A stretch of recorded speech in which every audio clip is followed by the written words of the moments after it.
You know what we need? We need Hawaiian sledding. It's called he'e holua.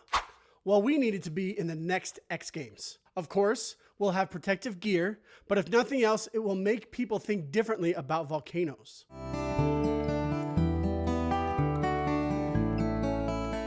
Welcome back to Split Reviews.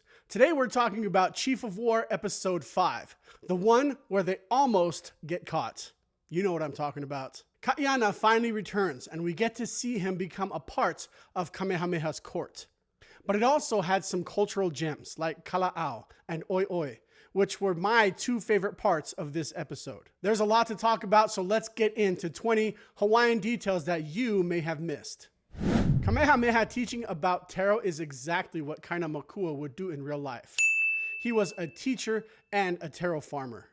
Oha is the shoots of the taro plant. Over time, oha came to mean descendants, offspring, or family.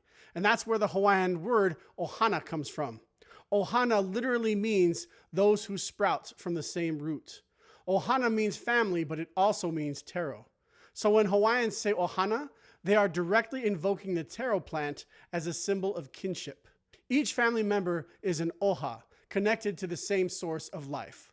This is a really cool scene that's based on a real event.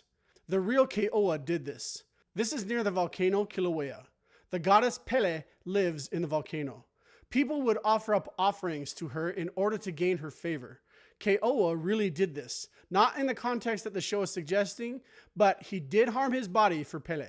In the old times, and when I say old times, I mean before the time periods that this show is in, it was strictly forbidden for men and women to eat together.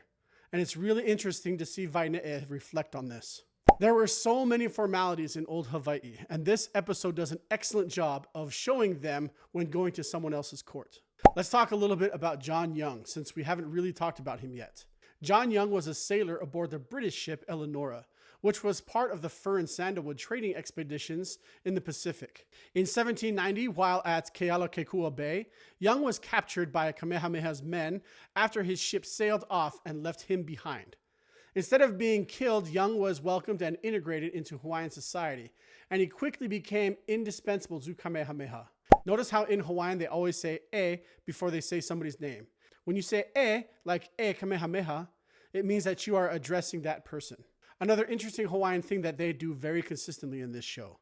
Kekuhaupio was a renowned warrior chief. As a boy, Kamehameha was placed under Kekuhaupio's care to learn the arts of war. Ku Kailimoku really does win everything, and this is why getting ku is so important. This is called hi'uvai. It's ritual bathing. It's a cleansing and renewal ritual. No, he's not really celebrating Kaiana's return. The stripping is to enter the waters pure without barriers. E is an old, very basic chant, and it talks about the rising of the sun. It's one of the first chants that many Hawaiians learn. When I first learned it, it was done with clapping. So it was 2 cups and a clap. E ala e, kalai kahikina, I kamoana, kamoana hohonu, pi kaleva nuku, I kahikina, ayakala. E ala e. Does anybody know who this is? I tried to find out, but I couldn't. Comment if you know who this guy is. I always like trying to figure out who the actors doing deep cultural things are. The sticks that are used when he's chanting are called kala'au. They are very much a percussion instrument to keep rhythm during a chant. They would have been made from a number of different hardwoods. They are not the same as pu'ili, the bamboo sticks sometimes used in hula. The other instrument that they use here, which is difficult to see in these still pictures, is the Hawaiian variation of a bull roar. It's called an oi oi. Just like it is shown here, it was swung around to create a humming sound to accompany other instruments and chants. And I just want to add that on a note, these 2 instruments could only be included in a show that is deeply Hawaiian, since this combination of how they are used is uniquely Hawaiian. It's really amazing to see them on screen the way that they were intended to be used. The volcano slide is called he'e holua. It is a sport of the chiefs.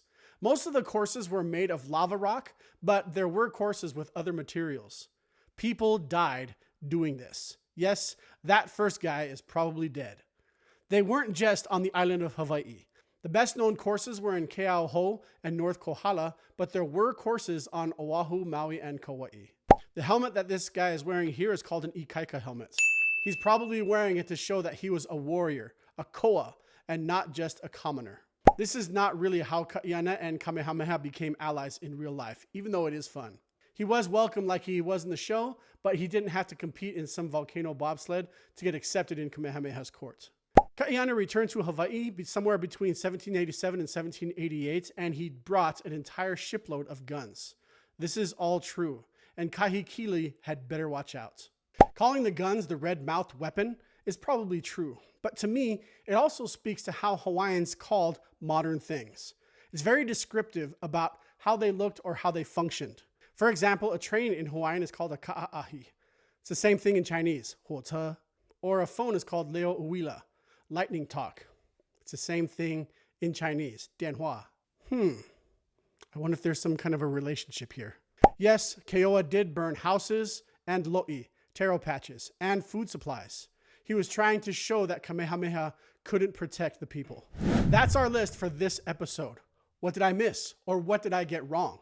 I'm always open to and genuinely appreciate correction. I'm always learning. What are you looking forward to most in episode 6? Do you think that Kahekili will return to the story? Or what will happen with Keoa? Let me know in the comments. And hit that subscribe button so you never miss a video. Like the video if you liked it. Ahui ho, and we'll see you next time.